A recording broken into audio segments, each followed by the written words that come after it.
बीते दिनों हुए कृषि सुधारों ने किसानों के लिए नई संभावनाओं के द्वार भी खोले।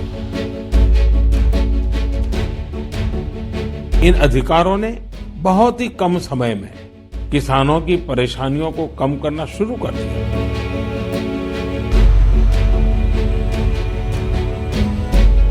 ਲਓ ਜੀ, ਆਖਿਰਕਾਰ ਖੇਤੀ ਸੁਧਾਰ ਕਾਨੂੰਨਾਂ ਤੇ ਪ੍ਰਧਾਨ ਮੰਤਰੀ ਨਰਿੰਦਰ ਮੋਦੀ ਨੇ ਚੁੱਪੀ ਤੋੜ ਦਿੱਤੀ ਆ ਅਤੇ ਸੰਕੇਤ ਦੇ ਦਿੱਤੇ ਨੇ ਕਿ ਕਿਸਾਨਾਂ ਦੇ ਪ੍ਰਦਰਸ਼ਨ ਨਾਲ ਮੋਦੀ ਸਾਹਿਬ ਨੂੰ ਕਿੰਨਾ ਕੁ ਫਰਕ ਪਿਆ। ਜੀ ਹਾਂ, ਕਿਸਾਨ ਦਿੱਲੀ ਦੇ ਬਾਰਡਰਾਂ ਤੇ ਆ। ਮੋਦੀ ਸਰਕਾਰ ਦੇ ਖੇਤੀ ਕਾਨੂੰਨ ਕਿਸਾਨਾਂ ਨੂੰ ਕਿਸਾਨੀ ਦੇ ਗਲ ਤੇ ਆਰਾ ਜਾਪ ਰਹੇ ਨੇ, ਜਿਸ ਕਾਰਨ ਕਾਨੂੰਨਾਂ ਨੂੰ ਰੱਦ ਕਰਵਾਉਣ ਲਈ ਕਿਸਾਨ ਜਾਨ ਦੀ ਬਾਜੀ ਲਗਾਉਣ ਨੂੰ ਤਿਆਰ ਨੇ। बीते 3 दिनों दौरान किसानों ने अन्ना तशद्दद सहन किया। अपने घर-बार सुख आराम छड्ड के देश का ढिड भरन वाला अन्नदाता सड़क विचकार अपना ढिड भरन लई मजबूर आ। पर किसान तां सब सहन करते ने, पर दूजे पासे साडे देश के प्रधानमंत्री नरेंद्र मोदी जी हुण तक तां इस सब नूं देख के ना देखा कर रहे सी, चुप बैठे जाप रहे सी। पर हुण चुप्पी तां तोड़ दित्ती आ, पर शब्द ओही रटे रटाए कि खेती कानून किसानां दे हक च ने। असल च मोदी जी ने अज मन की बात की, जिस विच उन्हां ने किसानां दे प्रदर्शन नूं नजरअंदाज करके अपने कानूनां दे कसीदे पढ़े। सुनो मोदी जी की मन की बात। मेरे प्यारे देशवासियों, भारत में खेती और उससे जुड़ी चीजों के साथ नए आयाम जुड़ रहे हैं। बीते दिनों हुए कृषि सुधारों ने किसानों के लिए नई संभावनाओं के द्वार भी खोले हैं। बरसों से किसानों की जो मांग थी, जिन मांगों को पूरा करने के लिए किसी न किसी समय में हर राजनीतिक दल ने उनसे वायदा किया था, वो मांगे पूरी हुई हैं। काफी विचार विमर्श के बाद भारत की संसद ने कृषि सुधारों को कानूनी स्वरूप दिया। इन सुधारों से न सिर्फ किसानों के अनेक बंधन समाप्त हुए हैं, बल्कि उन्हें नए अधिकार भी मिले हैं, नए अवसर भी मिले हैं। इन अधिकारों ने बहुत ही कम समय में किसानों की परेशानियों को कम करना शुरू कर दिया। इस मौके मोदी साहब ने कुछ किसानां दी उदाहरण भी दत्ती, पर नोटिस वाली गल यह रही कि मोदी साहब दीयां गल्लां विच चल रहे किसानी प्रदर्शन दा कोई भी जिक्र नहीं सी। महाराष्ट्र के धुले जिले के किसान जितेंद्र भोईजी ने नए कृषि कानूनों का इस्तेमाल कैसे किया, ये आपको भी जानना चाहिए। जितेंद्र भोईजी ने मक्के की खेती की थी और सही दामों के लिए उसे व्यापारियों को बेचना तय किया। फसल की कुल कीमत तय हुई करीब 3,32,000 रुपये। जितेंद्र भोई को 25,000 रुपये एडवांस भी मिल गए थे। तय ये हुआ था कि बाकी का पैसा उन्हें 15 दिन में चुका दिया जाएगा, लेकिन बाद में परिस्थितियां ऐसी बनी कि उन्हें बाकी का पेमेंट नहीं मिला। किसान से फसल खरीद लो, महीनों महीनों पेमेंट न करो।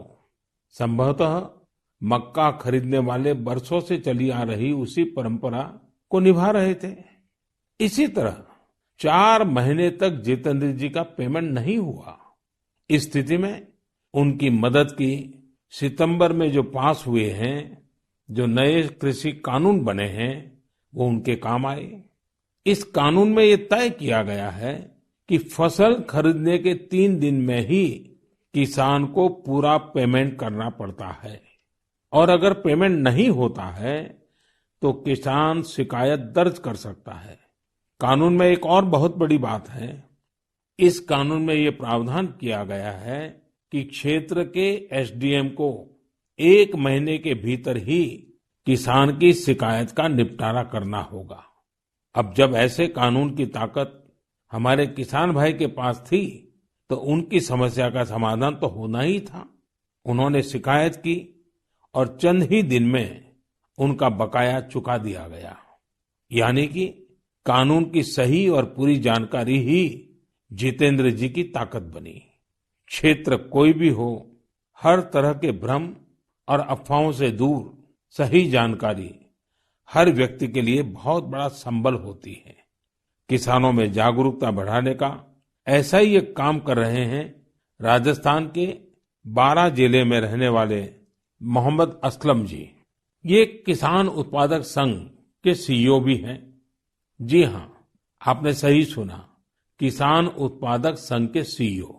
उम्मीद है बड़ी बड़ी कंपनियों के सीईओज को ये सुनकर अच्छा लगेगा कि अब देश के दूर दराज वाले इलाकों में काम कर रहे किसान संगठनों में भी सीईओज होने लगे हैं। तो साथियों, मोहम्मद असलम जी ने अपने क्षेत्र के अनेकों किसानों को मिलाकर एक व्हाट्सएप ग्रुप बना लिया है। इस ग्रुप पर वो हर रोज आसपास की मंडियों में क्या भाव चल रहा है, इसकी जानकारी किसानों को देते हैं।